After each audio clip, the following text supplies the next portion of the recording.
Good morning, students of Saraswati Vidya Mandir, Commerce section. In business studies, we are in chapter 5, organizing. And in previous video, we read about delegation, the concept of delegation, understand by us. And also the elements of delegation, which is authority, responsibility and accountability. As we understand yet now, that delegation is the most important function of organizing, because delegation is the way to authorize subordinate towards a certain duty, and accountable that subordinate also towards taking decision in a certain task and towards a certain problem also. And after that, subordinate also became totally accountable for that particular outcome or performance of that particular task. तो बहुत सारे कार्यों की सुचारू रूप से संचालित करने के लिए बड़े ऑर्गेनाइजेशन में और अन्य तरह के कार्यों को भी परफॉर्म करने के लिए डेलीगेशन बहुत ज़्यादा जरूरी होता है, क्योंकि बड़े ऑर्गेनाइजेशन में कार्यों की प्रकृति अलग अलग होती है और ऐसे में एक मैनेजर या एक टॉप लेवल मैनेजमेंट जो है वो सारे कार्यों को बेहतर ढंग से परफॉर्म नहीं कर सकता है, और इसलिए डेलीगेशन का प्रोसेस अपनाया जाता है, जिसमें हम अपने अधीनस्थ कर्मचारियों को, डिपार्टमेंट हेड्स को और उनके अधीनस्थ कर्मचारियों को किसी कार्य के प्रति पूर्णतः जवाबदेह और पूर्णतः अधिकृत कर देते हैं, और ऐसे में organisation can functioning smooth. In this video, we are going to talk importance of delegation.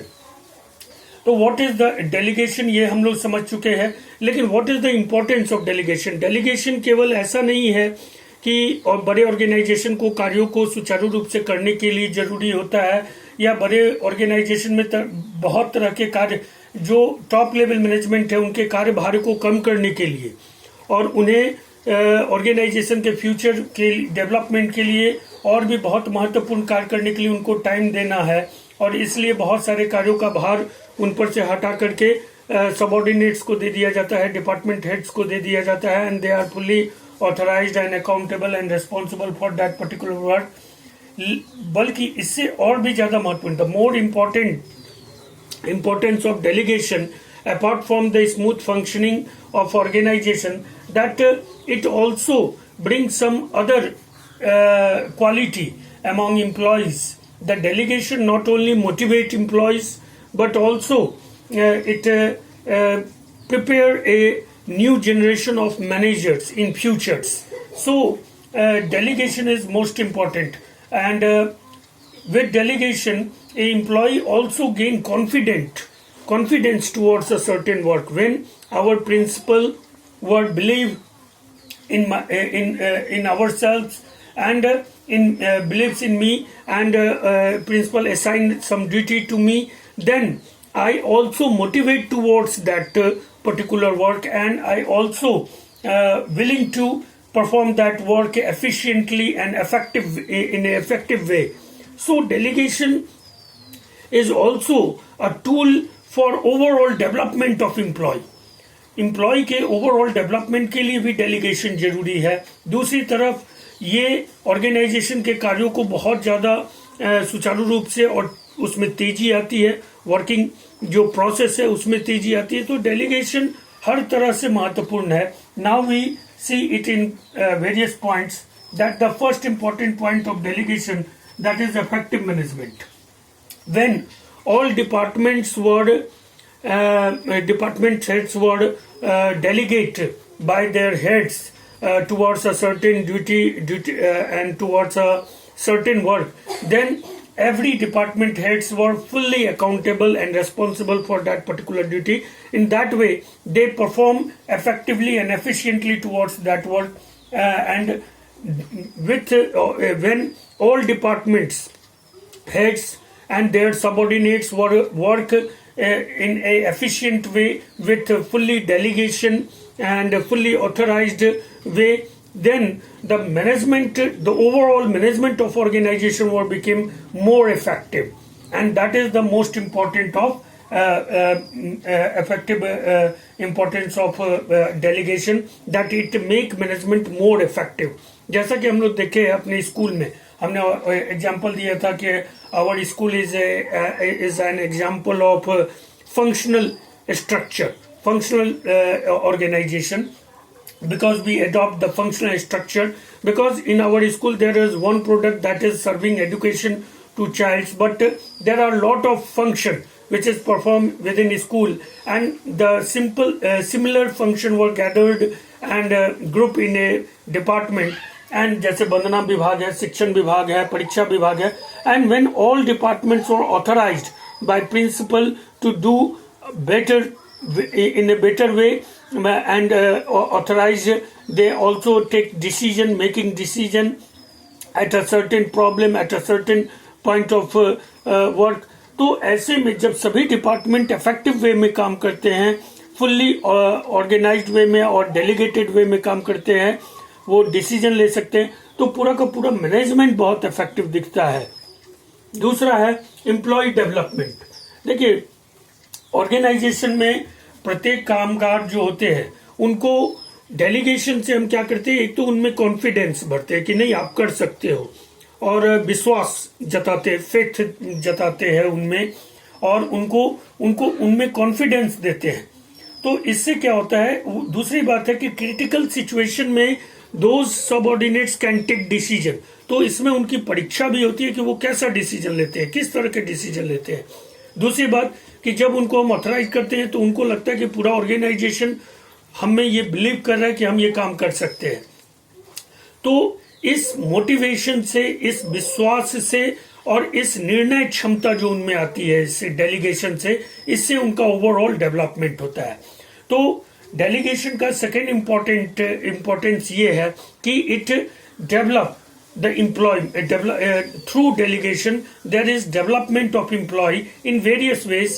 They can able to take decision in critical situation, they motivated towards a certain work, and they also became closer to organization. Way organization के ज्यादा close आते हैं और वो believe करते हैं कि organization हमसे है और हम organization से हैं.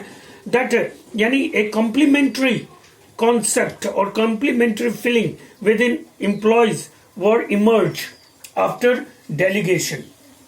Third is motivation of employees. हमने ये कहा है कि whenever we delegate any person, it means that we believe in his efficiency, and we also sow the faith in that employee. So whenever we express faith and motivate them towards a certain work, definitely that employee were motivated enough towards a certain work and also towards organizational goal. So that is the most important importance of delegation. And so delegation is not only to performing task in a better way, it's also a tool for development of employee, motivate the employee, organize the employee, and make a more closer employee to the organization. So motivation of employees is the second most importance of delegation. Third most importance of delegation. D, चौथा है facilitation of growth. As we know that organization, काम से ही हम बढ़ते हैं, और जब काम डेलिबरेटली डेलीगेट कर दिए गए हैं टॉप लेवल मैनेजमेंट के द्वारा सारे डिपार्टमेंट हेड्स को, and department heads again delegate their duties on his subordinates and lower level subordinates, then the overall organization will work individually, but they are coordinated with each other, and they also integrated with each other in their work nature, and also they perform their different actions. They take different decisions regarding their own work which they delegated from top level management. And in this way, when all department heads and all departments and their subordinates will work in a motivated way by delegation, and thus the overall growth of organization became accelerated, became more faster. than the previous one. तो facilitation of growth, organisation को इससे बल मिलता है, उसका जो विकास का दर है जो वो एक्सेलरेट होता है, क्योंकि हर डिपार्टमेंट तेजी से अपने कार्यों को करता है, डिसीजन मेकिंग जल्दी होते हैं, प्रॉब्लम सॉल्व जल्दी होते हैं, और बार बार टॉप लेवल मैनेजमेंट से किसी भी तरह के निर्देश और दिशा निर्देश की आवश्यकता नहीं होती है. Department heads and the supervisor were authorized to take decision regarding any certain task or duty. तो ऐसे में ओवरऑल ऑर्गेनाइजेशन का ग्रोथ रेट जो है वो फैसिलिटेट होता है. पांचवा है बेसिस ऑफ मैनेजमेंट हैचरी. हमने पहले भी कहा है कि डेलीगेशन, जैसे कि कोई आचार्य मान लीजिए कि परीक्षा विभाग में कुछ दिन काम किया, कुछ दिन शिक्षण विभाग में काम किया, कुछ दिन वंदना विभाग में, कुछ दिन अन्य विभागों में काम करते करते that employee has the idea of after some time that employees has the idea of all departments working condition and all departments problems and also how to be problem or solve in that particular situation. तो ये सारे knowledge और सारे experience उसको होते जाते हैं, and thereafter after a certain a long time that person became able to become a manager. तो ये एक मैनेजमेंट हैचरी तैयार होता है, यानी कि फॉर फ्यूचर यू आप जो है आपके मैनेजर्स तैयार रहते हैं पहले से, वो रॉ मटेरियल नहीं होते हैं, they are much experience because they work in different departments in different environment, and they also take different decision regarding different problems of different work nature and departments. Thus they were now became a perfect man to hold a post of manager. So by delegation there is a series of hatchery of managers were created by organization. At last, better coordination. Due to delegation there is a better coordination between employees, because every employee was delegated towards their certain work and they are fully authorized to take decision regarding a certain problem and certain task. In that way all were work in spite of different work, different problems, but they all are integrated towards a certain goal. So the overall the coordination within organization became more better, and more they are coordinated, more they are integrated with each other, and it's all facilitate the organizational growth and development, because better coordination only bring a better developmental process. So it is the importance of delegation. Delegation is important. And अगर अब जो question आता है हमारे सामने वो ये आता है कि डेलीगेशन को हम किस रूप में पाते हैं, देख किस रूप में पाते हैं. तो there are two types of rule in an organisation, decentralised way and centralised way. तो जैसा कि हम लोग जानते हैं कि भारत राज्यों का संघ है और यहाँ पे हमारा केंद्र है, और केंद्र बहुत सारी चीजें करता है, लेकिन उसने स्टेट को भी बहुत सारे पावर दिया. भारत जैसे देश में एक केंद्र सरकार के लिए बहुत बड़ा मुश्किल काम है कि वो पूरे देश के सारे चीजों को देखे, एडमिनिस्ट्रेशन से लेकर social activities, administrative activities, economic activities, growth and infrastructure development activities. Everything cannot be seen by only central government. Thus in our nation the policy of rules were decentralized on state government also, and in that way state government were totally responsible for state policies and rules, regulation and overall development also. So there is two types of policies: decentralized policy and centralized policy. What is decentralization? Decentralization is example of delegation. In most of big organization the decentralization policy were adopted.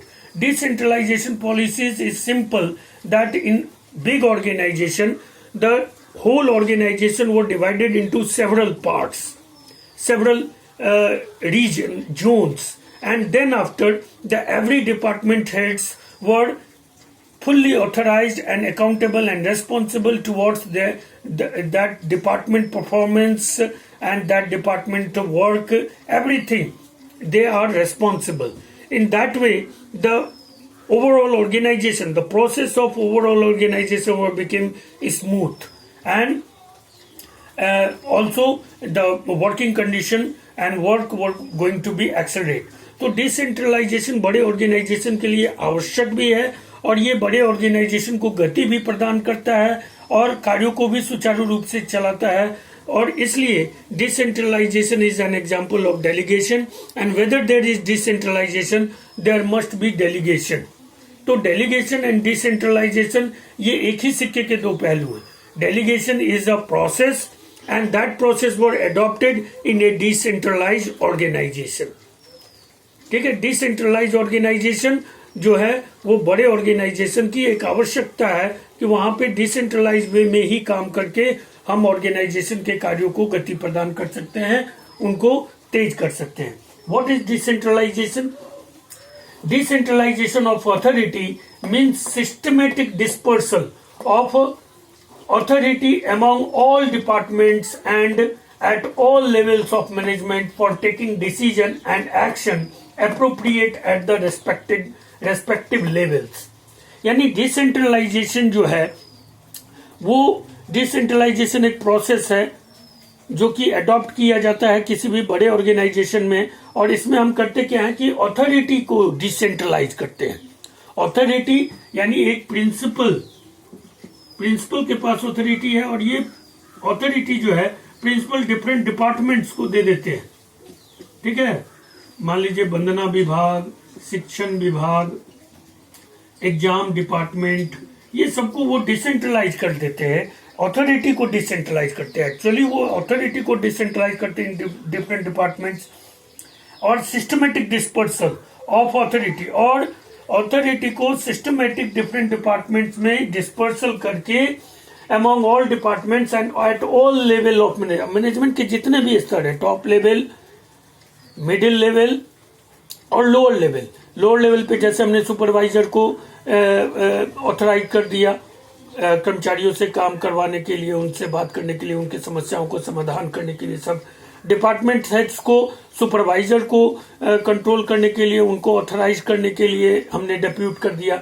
तो that is the dispersal, systematic dispersal. यानी अब यहां से principal ने department heads को authorise किया, department heads ने supervisor को ऑथराइज किया, और सुपरवाइजर जो है वो लेबर को ऑथराइज किया. तो that is a systematic dispersal of authority at all level of management for taking decision and action appropriate at all the respective levels. यानी सारे मैनेजमेंट के रेस्पेक्टिव लेवल्स पे डिसीजन लिए जा सके, काम को तेजी से बढ़ाया जा सके, और सारे डिपार्टमेंट. तो दैट इज डिसेंट्रलाइजेशन.